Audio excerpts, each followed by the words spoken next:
number 10 Ferrari sadly is pushed away. That is the end of any chance of a decent result for the number 10 Sofrev car.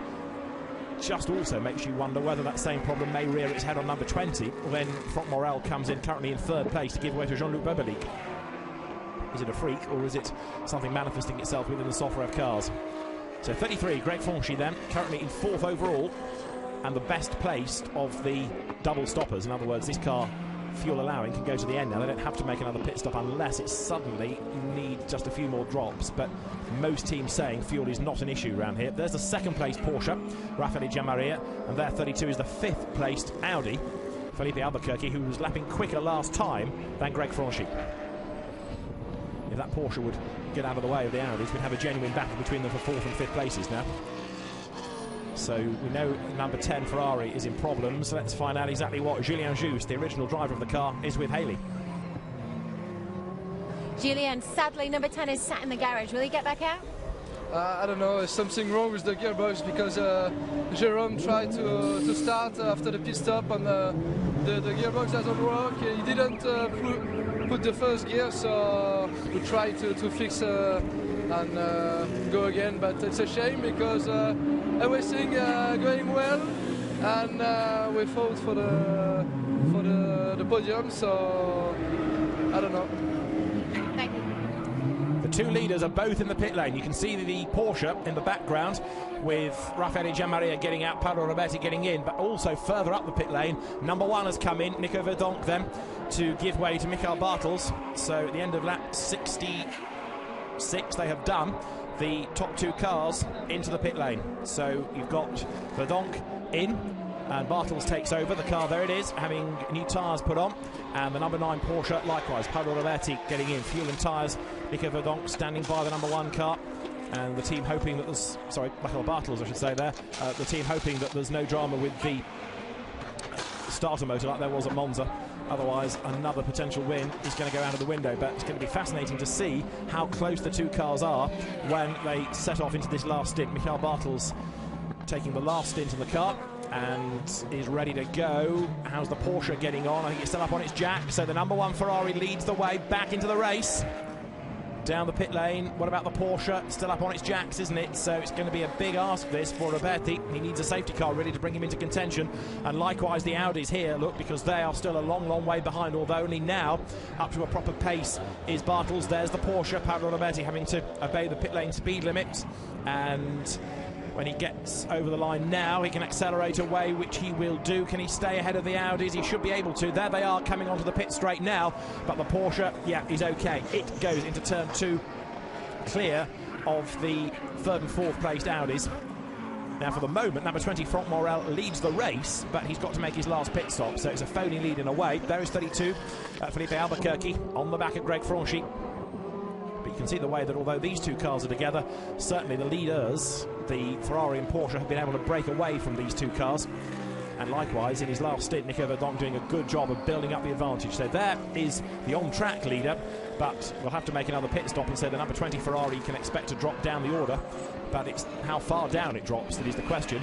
Opposition in the Pro-Am class coming from the number 2 Louis Machiel's car, well, that's had to serve a drive-through penalty, so it's an inflated lead that Franck Morel has been able to build up over the course of this stint. Ludovic Badet having led the race outright early on, but although the safety cars, when they pitted, went against them as far as the overall situation was concerned, they've still done okay as far as a class lead is concerned. Right, into the pits has come Louis Machiels. So there he is, and Paul van Splunteren is going to take over.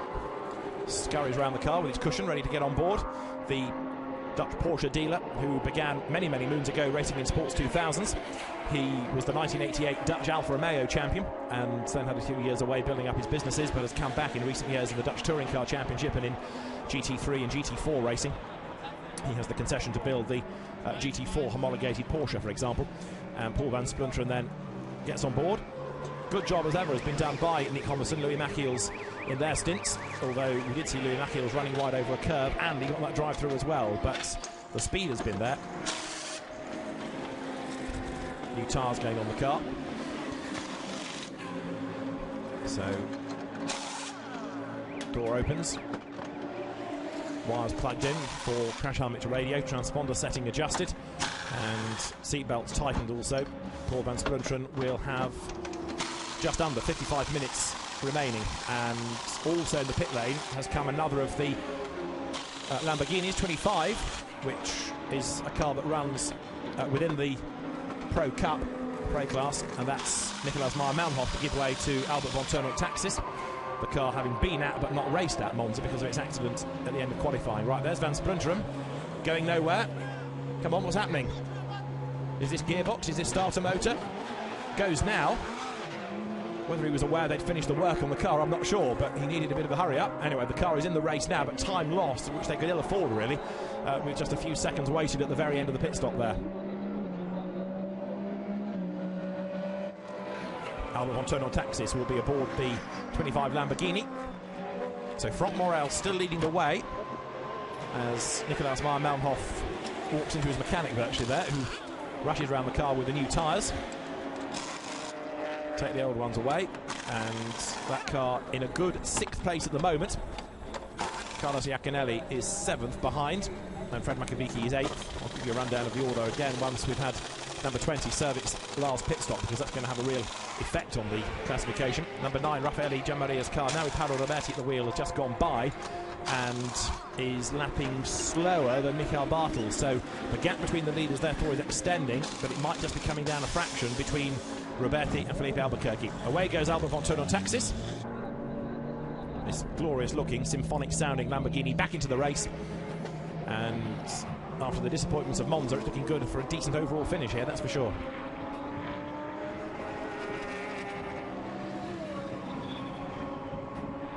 Behind it, the GT4 Lotus, and there is the leading car, number 20, Franck Morel, but Jean-Luc Bobelic is the man that will take over, and of course they have to make that pit stop, so it will drop down the order as a result. Franck Morel very quick within the French GT Championship, going well in this car now, and just banging in consistent lap times. They may not be as quick as some of the pro drivers around him, but he's doing a good job, good solid job as well, and it's being consistent to keeping out of trouble that is part and parcel of how to do well within the Blancpain Endurance Series. How much longer is he going to leave it, though, before he pits? Drivers must do 20% of the distance the car covers in order to score points, so I would imagine they're going to have probably just another couple of laps before they bring him in and put Jean-Luc Bobelic behind the wheel. So number 20 Ferrari then is about to lose its lead anyway, in a sense, because you can see Michael Bartels is behind. Over the line comes the number 1 Ferrari, lapping 2.5 seconds a lap quicker, so that's the difference between a quick amateur driver and a real pro driver.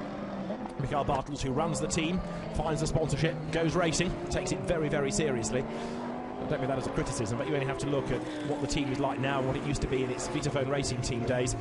Everything is ultra professional, whether it's in the paddock, on the pit wall, mechanic discipline, everything is just done to the highest standard, and it has worked for them with a number of titles. Michael Bartels, who, having moved from the DTM into GT racing, won the FIA GT Championship in 06, again in 08 and in 09, and then last year, along with Andrea Bertolini, a regular co-driver, was the inaugural FIA GT1 World Champion, and the Ferrari 458 on the tail of Franck Morel.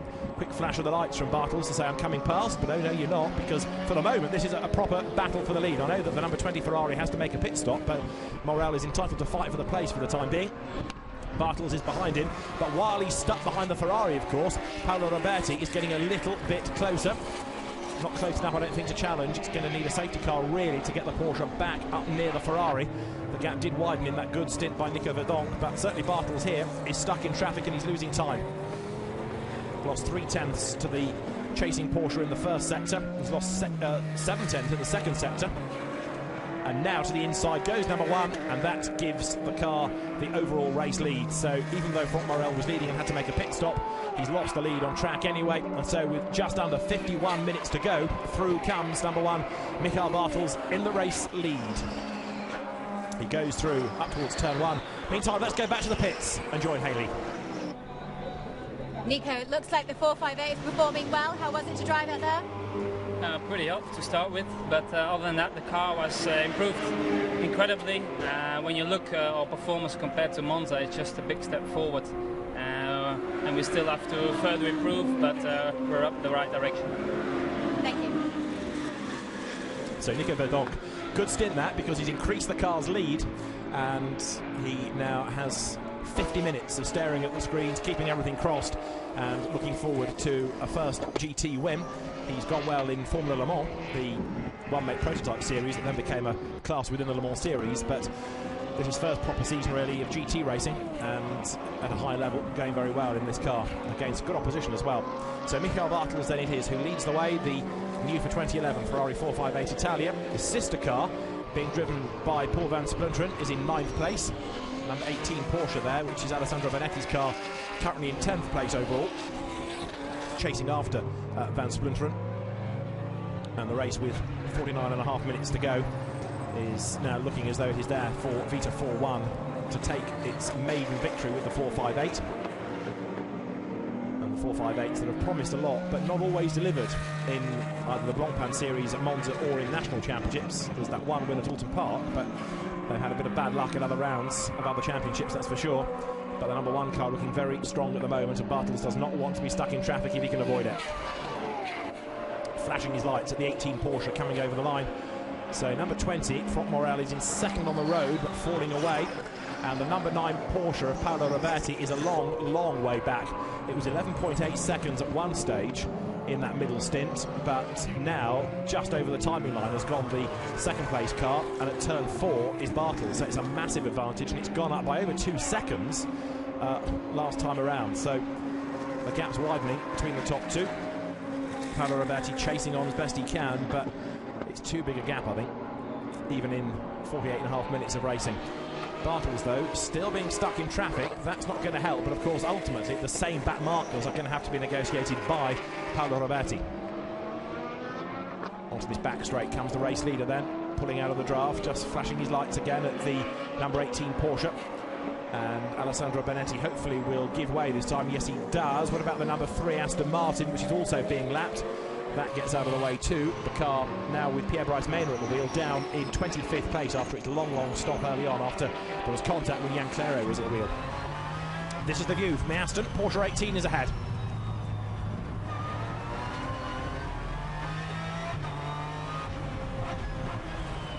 Great noise from the Aston, down a couple of gears into turn 13.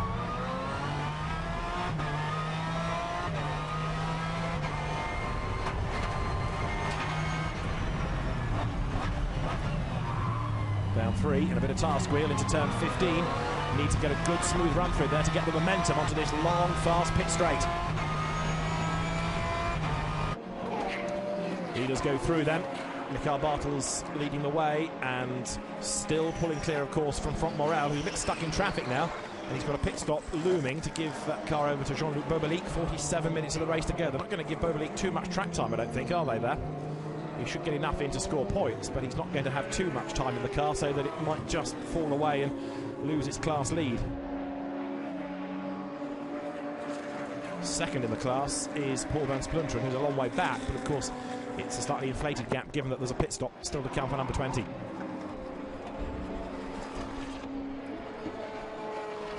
There's the number 6 Lamborghini in 11th place overall now, and in 4th in the Pro-Am Cup. It's got Duarte Felix da Costa at the wheel currently, the Portuguese driver who began in single-seater racing, Formula BMW UK was where he first saw him. And the class leader is right behind him there, Franck Morel, but he's lapping now 2 seconds a lap slower on occasions than the overall race leader. So he's losing touch relative to Michael Bartels, but he's staying in the lead of the class. But that pit stop is imminent, that's for sure. There's Bartels coming towards us, but a long way back is the second-placed car in terms of those that have done the mandatory 2 stops. In other words, the one that Paolo Roberti drives, the white and blue Auto Orlando Sport Porsche. Number 10 is about to have a stab at getting back into the race, having now lost 10 laps with this gearbox problem. Will it start? Can they get a gear this time? Fingers crossed. Yes.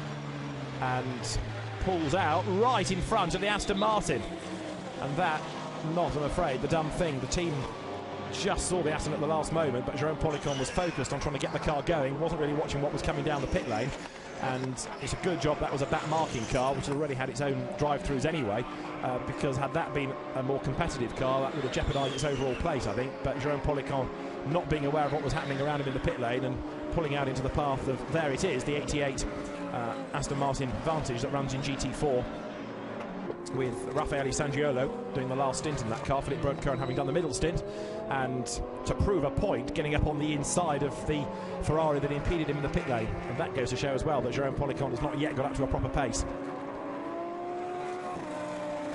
That's 38, Carlos Iacconelli in 7th spot now, coming over the line, and the Ferrari on the tail of Albert von Thurn on Taxis. So Carlos Iacconelli, experienced single-seater racer, has done a very good job of getting the car into contention for a place within the top 6. It's also, of course, a battle for place within the Pro Cup. But bearing in mind that midway through yesterday, all was doom and gloom for Scuderia Vittoria with this software issue they had affecting the ECU. They didn't really know whether the car would be in the race. The team was here until 4 a.m. this morning working hard on that. They've just about got around the problem enough. Can it hang on in there for another 44 minutes? Can it get past the Lamborghini in bag 6 spot? They're together now, climbing uphill. Number 7 Lamborghini, another delayed car, way down in 26th place now. Dennis Volmar at the wheel. Olivier Tielemans having brought it in many laps ago with its troubles. As towards us comes Albert von Thurn on Taxis, flashing his lights at the back markers there. Behind him is Carlos Iacconelli, who should really be able to find a way by.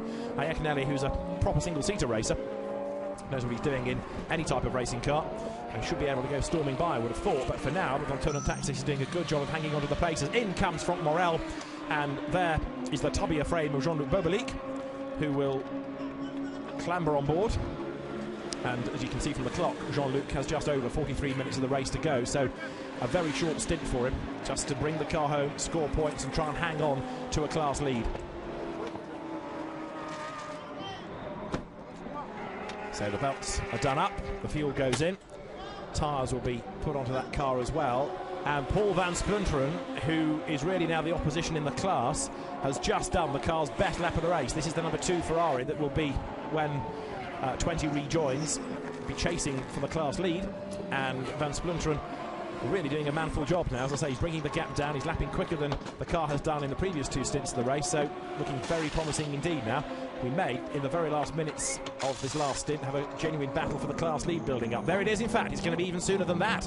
Here comes van Splunteren now, coming up towards the line, so he's going to get himself back onto the same lap as the number 20 car, which has done 74 laps and will do 75 when it leaves the pits. Over the line goes van Splunteren, who has now done 74 laps, so he's on the same lap as this car. So you can see the gap he's got to make up, because van Splunteren has just been through, but there, still in the pit lane, is number 20. Van Splunteren lapping quicker than the car has done hitherto, and number 20 gets away now. So what's that going to be? 3/4 of a lap lead, but van Splunteren is quicker than Jean-Luc Bobelic, so that gap's going to come down, but can it come down enough before the very end of the race? Race order then, number 1, Michael Bartels leading there, the blue and white Porsche going through the shot, Paolo Roberti. Gap still creeping up between the 2 of them. In 3rd place there is number 32, Felipe Albuquerque, who's ahead of Greg Franchi now, so the Audis have switched around, and Albuquerque is doing similar lap times to Roberti, only about a 10th shy, so that means he's not really being able to bring down the gap. 4th is Greg Franchi.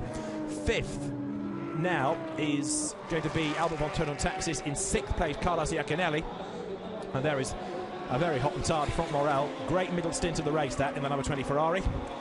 Done a very good job, and he's deserved that bottle of water.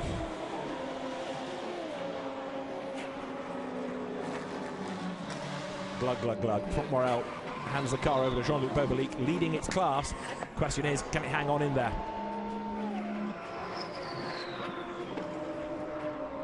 So certainly this second round of the Blancpain Endurance Series has been far more of a car breaker. We've had greater attrition and more accidents as well than we had at Monza. We've also got some great battles, and here's another one, side by side, diving through the middle. Great move by Carlos Iacconelli then to take the place away from Albert von Thurn on Taxis. The slower GT4 Aston got in the way of the Lamborghinis you saw, but diving through the gap was Iacconelli, and so he's done it, he's gone through. Carlos Iacconelli then takes the place away from Albert von Thurn on Taxis, who, knowing him, is going to try and fight back if he can. He doesn't like being overtaken, doesn't the German Prince. He'll fight back on this run now down towards turn 9 if he can, but Carlos Iacconelli has gone through, then he's taken the place away from the white Lamborghini Gallardo behind him, but the gap does come down under braking, so I don't think this fight is over yet. The Blancpain back Lambo right on the back of the Ferrari. Heading up now towards turn 12 through that tight left-hander. So Iaconelli has gained that place. Can he shake off Albert von Taxis, who runs wide over the curb, kicks up the dirt just a little bit. Behind the two of them as well is the number 4 Aston Martin of Fred Makovici. And Fred is always fast, but this is not really an Aston Martin circuit. The Astons haven't looked terribly strong all weekend. It's just a bit too point and squirt. I think they need long, fast, flowing circuits. And it's not an Aston track. Well, it has been a Franck Morel track, hasn't it? A superb John done in that middle stint. So let's hear from him. Frank, it looks like you're really enjoying yourself. How was your stint? Okay, yes, it's a really great satisfaction to me, first of all, to Jean-Luc and Ludo, and second one to the team of Jérôme Poliquin, because I think the new Ferrari 458, it's a good car, but it's very young. So in the race in Monza, we got a lot of problems. Not only our team, but the other one. And so Fred SP works hard to find solution, and to Navarra, maybe in the classification Pro-Am, I hope it's very good if it's first place, but if it's a podium, it's a great result to the team. Okay, thank you. Okay. Well, the question is, can the car hang on for this class lead, the potential class win? It's going pretty well at the moment, so the race with 38 3/4 minutes to go may be looking a bit more resolved up front, because Bartels is still pulling clear of Roberti. The gap was 15 seconds, it's now up to 17 seconds, because Paolo Roberti's next lap is a slower one. So the gap widens by the better part of 2 seconds there. Albuquerque third, and therefore closing on the Porsche. If anything's going to change within the podium places, I reckon it's going to be second more than the race lead now. But then, of course, there's this intriguing situation about the lead of the Pro-Am Cup, with number 20 in 5th place, Jean-Luc Bobelic, having just gone through. He's lapping in the 142s. Paul van Splintrum is lapping quicker, but he's also got to work his way past quite a bit of traffic, so it's been a mighty advantage built up. And of course, don't forget, number 2 has had an extra pit stop, because Louis Machiels only did 1 lap before coming back in for a problem to be sorted out after he'd taken over from Nick Homerson, and it had a drive-through penalty as well. So it's not been a great race for number 2, but there it is, still second within the Pro-Am Cup standings, behind number 20, the car of Franck Morel, just heard from Franck. Third in the class, number 18, which is the Porsche now in the hands of the man that prepares it, Gianluca De Lorenzi. And then fourth is Duarte Felix da Costa in the number 6 Lamborghini, the surviving healthy one of the 2 that started. The orange Lamborghini is backed by the Rhinos energy drink. So there's number 2, Paul van Splintrum, 9th place overall, and lapping quicker by nearly 2 seconds, in fact, than Jean-Luc Bobelic. So Jean-Luc is doing laps in the 142s. He's being caught by Carlos Iaconelli and by Albert von Taxis and by Fred Makovici, and crucially by his class opposition, Paul van Splintrum. So there it is. It is 62 seconds, first to second, but it is coming down. Whether it will come down quickly enough remains to be seen, but Jean-Luc Bobelic isn't as rapid a driver as van Splintrum, that's for sure. So 62 seconds and falling in the Pro-Am Cup. Keep an eye to that as each lap unfolds. Van Splintrum doing a good job in this car and in the groove straight away. Car number 40 is also starting to speed up now, with Maxime Martin at the wheel in this last stint, because it's just done its best first sector of the race. Many laps down is the Ford GT, but looking quick.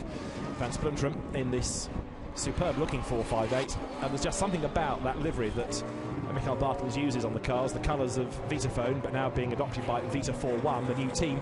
It just makes any car look good, whether it was the Celine that he and Uwe Altensen originally raced in the FIA GT Championship, and then he was joined for a season by Timo Scheider. He ran it on the Maseratis with great success and carried the colours initially, of course, in the DTM, but whatever race car it looks good on, it doesn't seem to matter what the base car is. It's a great livery, and the 458 in itself is a superb looking car. Over the line goes Van Splintrum, then in 9th overall. That lap is a 41.4, and Jean-Luc Bobelic is lapping in the 44.6 mark. So that's 3 seconds taken out alone. So it's coming down, 62 to 59 seconds, and 35 minutes to go. It'll be fascinating to see whether it actually happens, this, but certainly Jean-Luc Bobelic's car doesn't have quite the same speed. Now, look at this, because you've got Albert von Taxis looking for a back ahead of Carlos Iaconelli. Down they come, side by side. Albert tries to go around on the outside. He's run out of road, hasn't he? I think he's gone straight on at the escape road onto the runoff area there. Let's see. He's got it back on, but he certainly looked as though he was heading for the outer reaches of the road. He's lost a length or two. Tries to claw it back under braking. Not quite able to do that. So Albert von Taxis, with this never say die spirit that he has, trying to get back onto terms with Carlos Iaconelli, the very rapid young Brazilian. Good single-seater pedigree that Carlos has built up over the years, from karts, the Brazilian Formula Renault Championship, the South American F3 competition. He raced in Spanish Formula 3, in Italian Formula Renault Euro Cup, Formula Renault 3.5, Formula Master, GP2, Formula 2, you name it, just about every single-seater category bar Formula 1 he's been in, now turning his attention to GT racing. And Albert von Taxis behind him, who came from the Polo Cup into the Trofeo Maserati and then into GT3 racing, hasn't got anything like the same spectrum of experience that Iaconelli has, but he's staying with him. 6th and 7th they are, and of course while they're having their own battle like this, Jean-Luc Bobelic is ahead of them, but last time Jean-Luc did a rather more comfortable lap time. It was a 1:40.9, so therefore the gap over Van Splunteren, which is the one of relevance for their Pro-Am Cup class battle, has extended. So maybe it was just Jean-Luc Bobelic needing a couple of laps to get himself really bedded in. Now he's able to pick up the pace once again. This is the second round of the Blancpain Endurance Series. We're at the new circuit of Navarra, still in its infancy, not yet been open for 2 years here in northern Spain, not far from Bilbao, and it's given a very entertaining race. Now this is a replay of Carlos Iaconelli using the curb, getting sideways, coming onto the back straight, and that was why Albert von Taxis was able to make the run heading down towards turn 9. But he was repelled by Carlos Iaconelli, and Albert von Taxis is trying to make up the time once again, but now he needs another error to be forced by Iaconelli in order to get right back onto the tail of the 6th placed Ferrari. They're in traffic as well, with the Gentleman Trophy Porsche there just up the road ahead of them. That will dodge out of the way very shortly, and the race coming towards its last 30 minutes now, as Michael Bartels has backed off the pace in that last lap. He's done a 1:42.1, and Roberti is lapping in the 1:40, so the lead gap has just slightly come down. Let's hear from Hans Reiter, though, the man behind the Lamborghini project. He's in the pit lane with Haley. Hans, unfortunately, it's been a bit of a bittersweet race. Albert's doing great out there, but unfortunately 24 hasn't quite made it. No, it was bad luck with 24. We had an engine blow-up in the warmer and the qualifying. The team managed to change engine in 1.5 hours, which was a really fantastic job. And then the alternator failed. It looks like we installed a new alternator which isn't working. No, pity. And on the other car, currently it's going okay. We are in 7th position, but really in the pace car period we came in too early and we lost a complete lap on the pace car. So it's not really a fantastic lap race for us. Thank you, Hans. Well, there's Albert von Taxis trying to make up for that lost time under the safety car pit stop, and he's threading his way past the GT4 Lotus Evora. Very pretty car, that. And number 70 is now with Greg Mansell at the wheel, a comfortable class leader with a lap in hand over the sister car, number 61, which has now got Rolf Maritz at the wheel. There's the charging Fred Makovici. Now, Fred Mako is 8th overall, and he's closing on von Taxis, so the battle for 7th, of course, is the next one to look for. And you can see the way the gap is coming down and down and down. There's the Lamborghini then, the German Prince at the wheel, and there's the silver Aston Martin, getting closer all the time. Iaconelli 6th, von Taxis 7th, and Fred Makovici in 8th place as the cars turn their way up towards the completion of what, for them, is lap number 81. Now, Michael Bartels had a rogue lap. I think I told you that he'd gone slower and Roberti was quicker. Well, that I think was just traffic, because now Michael is back into the 1:40s once again, and he's pulled away from Paolo Roberti. So occasionally, when traffic allows, there's a bit of optimism for Autolando Sport, because the Porsche can close on the Ferrari, but it's not a regular pattern. Meantime, 6th, 7th, 8th come over the line, and Carlos Iaconelli is quicker than von Taxis, who by 3,000ths that time was quicker than Fred Makovici. So there's nothing really changing for yet within that little battle, but I reckon Mako is going to be able to get onto the back of the Lamborghini before much longer. Now he can see the car ahead that's going to fire him up even more. There is Fred Makovici, the Hexis AMR driver, Hexis energy drink, backing the 2-car team. Henri Moser having started the car, Gilles Vanelay having done the middle stint, but it's always Fred that you can rely on to do the best lap times in the Aston. And behind him in 9th place, Paul van Splunteren doing another personal best within the first sector, lapping in the 140s, and Bobelik in the 142s last time. So there's no real pattern about Jean-Luc Bobelik's laps. Some are good, some rather less so. And we might yet get a bit of shuffling before the very end, because of course he's being caught by Carlos Iaconelli in number 38. Jean-Luc Bobelik has just gone across the timing line, and on that last lap through, Felipe Albuquerque just a little bit quicker than Paolo Roberti. Fred Macco then still chasing on in pursuit of Albert Von-Tunnel-Taxis.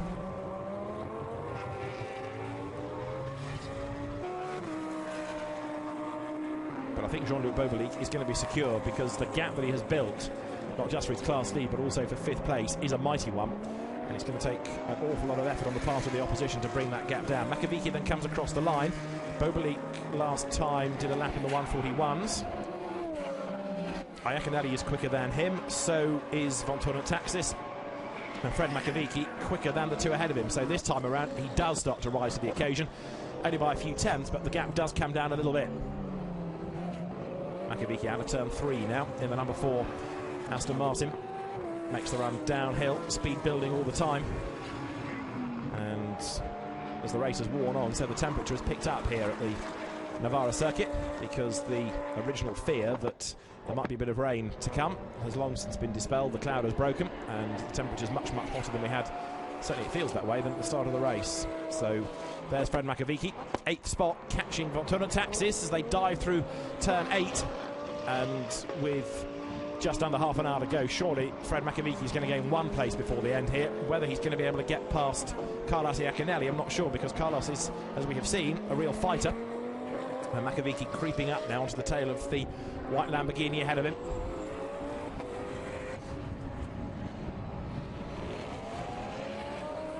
Down towards turn 12, Fred Makovic it is then. Still looking to see where he's going to be perfectly placed, but he runs a bit wide in fact there, so he can't really think just yet about making that move. He's got to just claw back a length again, which he's lost by running wide. Experience and very quick, whether it's in a GT1 or a GT3 car these days, is Fred Makovic. There is the man that is in 6th spot now, Carlos Iaconelli. Matteo Bobbi having done the middle stint, Giacomo Petrovelli having started, and as the car powers its way up over the line, Iaconelli comes through. Still looking strong in that car.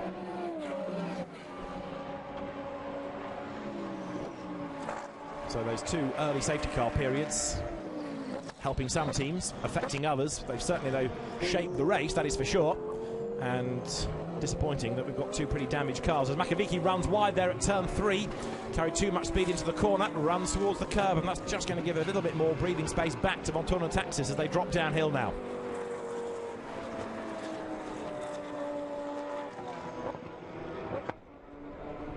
Climbing uphill through turn 6 and 7, and again Makovic goes a little bit too wide through the corner there. You can see that he's certainly pushing on, but that's a couple of errors almost in successive corners here.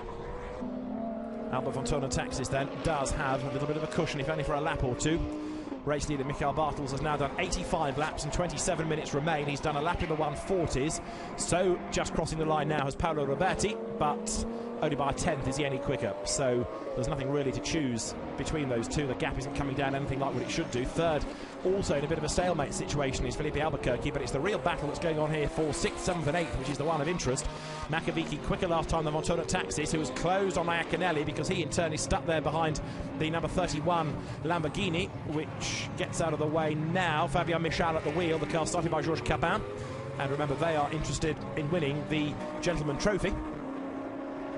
The car gets out of everybody's way, and so the quicker drivers go by, and having won at Monza, leading here as well is 31, so that Lamborghini, Georges Capin and Fabien Michal leading within the Gentleman Trophy, going extremely well as the 6th place Ferrari, now released from the traffic, is able to pull away once more from the Lamborghini. But in terms of lap times, the quickest of the 3 is Fred Makovic, and again look on this run past the pits where the Aston can stretch its legs. It's on the tail of the Lamborghini, and there are all sorts of distractions for the Vita 4-1 team now.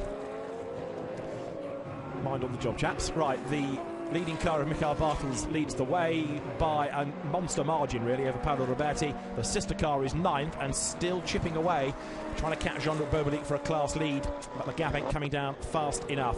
Jean-Luc Bobelic last time did a 1:41. Van Splunteren has just crossed the line and done a 40.5, so he is closing, but he's not going to get there, I fear, in 25.5 minutes, unless the race has a real sting in the tail and somebody goes off and necessitates a safety car. But I think maybe we've had our damage quota.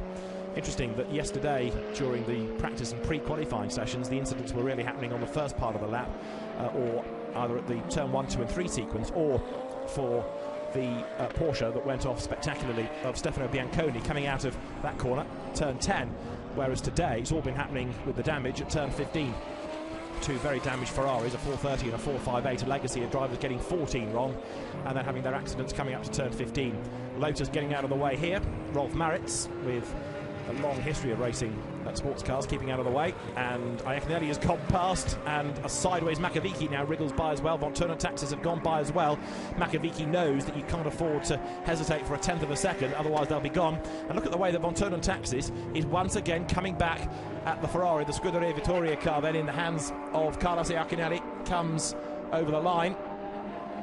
The gap has come down once more between them, so that time by half a second. Von Turner Taxis is quicker, and the Gentleman Trophy leading Lamborghini of Fabian Michel, we've just seen it being lapped, that has come into the pit lane. Also into the pits has come Pierre Bryce Maynor in the sister Aston Martin to Fred Makovici's car, which is there right on the back of Von Turner Taxis.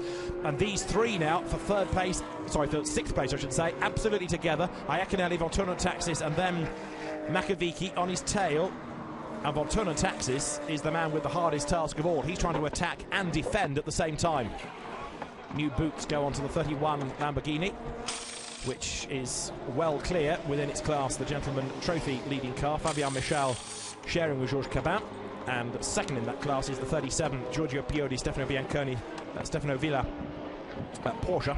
There it is, in fact, coming towards us at the head of that queue, with Iaconelli, Von Turner Taxis and Makovici still disputing 6th place. The race has 23 minutes to go, and the gap is widening once again up front between Bartels and Roberti, but last time around Felipe Albuquerque was a little bit quicker than was the Porsche. Gap coming down then just slightly, 2nd to 3rd. There's Stefano Villa keeping out of the way in the number 37 Porsche, which is set for 2nd, and disappointingly last also, because we lost the number 22 Philippe Scherer Ferrari early on in the Gentleman Trophy. Fabian Michel rejoins, and there is the Von Turner Taxis Lamborghini, still on the back of Carlos Iaconelli, and still with its mirrors full. Fred Makovici, who hauls right up to the tail there, diving into turn 15. Over the line they come, up towards turns 1, 2 and 3. The other great element about this battle is that you've got 3 different brands so evenly matched. Ferrari, Lamborghini, Aston Martin, all with their different strengths at different points of the circuit, different weaknesses too, but it all works out to be an incredibly close fight. And Iaconelli then can't get away from Von Turner Taxis, who can't get away from Makovici. The 3 of them still glued together, heading downhill again now through turn 4. Down towards that race control building, swinging their way through the left-hander, climbing uphill a little bit. And then this tricky sequence, turn 6 and 7, get the power down too early and you wash out wide over the curve, over the grass. Race with 22 minutes still to run, and the battle is on for 2nd place. It is coming down and down between Paolo Roberti and Felipe Albuquerque, who has just gone across the line and he's lapping quicker again, so he's taken another 9/10ths out of the advantage of Paolo Roberti. 2nd and 3rd could yet change before the end. Michael Bartels is doing a very good job consistently lapping in the 140s for the race lead, but there you can see how it's panning out between 2nd and 3rd. Porsche versus Audi. Number 32, Felipe Albuquerque, who was the runner-up to Paolo Roberti's Porsche at Monza. He's chasing after him again now. It's not for a win, it's for 2nd place. But the real tantalising thing up front here for Albuquerque is that he can see the Porsche, and that's going to motivate him even more. Last time around, Roberti lapped in the 141s. A low 141 admittedly, but a low 140 was the lap time for Felipe Albuquerque, and so it's going to come down and down this gap with 21 minutes to go. We could yet have a change for 2nd place. There are the 2 cars involved in the fight. Paolo Roberti heading towards us, former Formula 3 racer, had a spell in the European Touring Car Championship driving Alfa Romeos, had a spell in the FIA GT Championship in a Saleen, and a double runner-up within the LMGT2 class in the 24 Hours of Le Mans, winner of the opening round of this championship, but now being caught by the Audi of Felipe Albuquerque for second place overall, as Makovici has fallen back a bit from Albert Von Taxis this time. 7th and 8th, the Lamborghini ahead of the Aston Martin as they drop downhill. Makovici hustling on, but you can see how the Aston is better at certain points of the circuit, and the long, fast pit straight is one of them, and just by the end of it, really, he's got all the speed he wants, which then has to be scrubbed off as he brakes and changes down and turns through 1, 2 and 3, that very tricky sequence right at the start of the lap.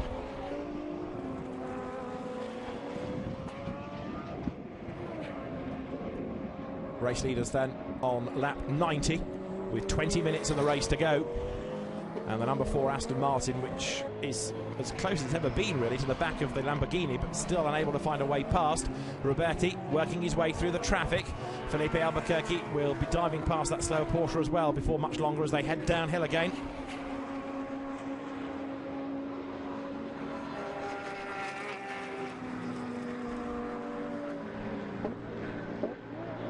So Felipe Albuquerque, winner of the Race of Champions last year, good pedigree as a single-seater racer, hustling on behind Paolo Roberti. The gap continues to come down. And Felipe, who's raced in the Superstars series, he drove, in fact, in the Italian GT Championship 2 years ago in an Audi R8, so he knows the cars well. And into the pit lane has just come Carlos Iacconelli. So out of that battle for 6th place, in he comes, and I think Matteo Bobbi is going to have a final stint behind the wheel of the car.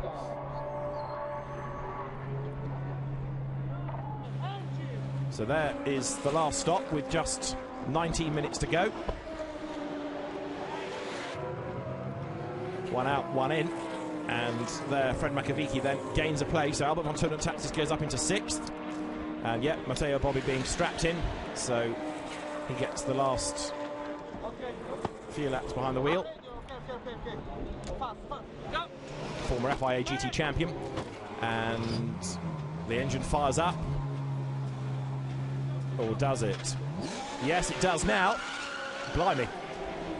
Doesn't do much for that set of tyres. They kept it on the original rubber anyway, but he's just taken another half an inch off them as he floors the throttle. Hopefully that's not infringed the pit lane speed limit, but a very fired up Matteo Bobbi then back into the race. So he rejoins. 18 minutes he has behind the wheel, but because of that extra stop, he's going to lose touch with the fight for 6th place. Now you're going to have Albert Von Taxis and Fred Makovici well clear. Here's the fight for 2nd. The gap was down again last time by over half a second between Roberti and Albuquerque with 18 minutes to go. Michael Bartels still looking good up front, heading for a victory it seems as the battle goes on for 2nd place. Porsche versus Audi, and just gradually the gap is coming down and down and down and down between the two of them. Albuquerque looking as though 2nd is going to be his. The car having led early on, losing out really because of the second safety car period, and Bert Langevin doing some slower laps also in his stint as the temperatures fluctuated, and Paolo Roberti now feeling the pressure a little bit as Felipe Albuquerque starts to fill his mirrors. Behind them 4th is the 2nd Audi of Greg Franchi. In 5th place, Jean-Luc Bobelic, still being caught by the Von Taxis and Makovici fight, but again not being caught enough for that to be a drama before the end. The race leader, Michael Bartels, then on lap number 91, and here is the fight for 2nd place, getting ever more intense. The leader is on the pit straight. They're coming out of turn 13. That shows you what gap Bartels has built up over the last few laps, taking over the good work done by, in the first stint, Frank Heckler, then by Nico Verdonk, and so Vita 4-1, which is not a team that is used to losing. Had that disappointment with the starter motor failure at Monza, and looks as though it's going to score victory at Navarra.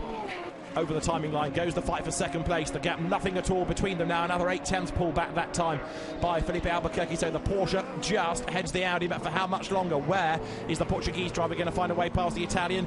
Wide into turn 3, looks to try and duck up the inside. Can't do it though there. Head downhill. Looks to the outside, wrong place. Wants the inside line for the next corner. Roberti using all of the road and the curb. Absolutely on the limit now, but the Porsche doesn't have the pace of the Audi. He goes a little bit wide coming out of turn 5 there. As to the outside goes Felipe Albuquerque. Everywhere there's a gap, he's trying, even if it's not the right line. He just wants to try and force an error out of Paolo Roberti. The short run now towards turn 8. Roberti sets the car up for the right-hander. Now onto the straight. This battle for 2nd place becoming ever more intense. 16 minutes of the race to go. Slower car ahead. It's the GT4 spec Aston Martin Vantage, which is going to just temporarily, I suspect, in Pete Albuquerque. Not by much, but because of the way they had to turn into the corner, I think Felipe would have just been a little bit more careful getting past there, but he's right back on the tail of the Porsche now, coming through turn 11. Short straight to 12. Car number 70 is in the pit lane, which is the Greg Mansell GT4 class leading Lotus. So there it is in its garage. Remember, it was a lap up on the opposition. A class win was there for the taking. Are we now going to have a different situation? We are, because the 61 Lotus is through into the lead of the class now with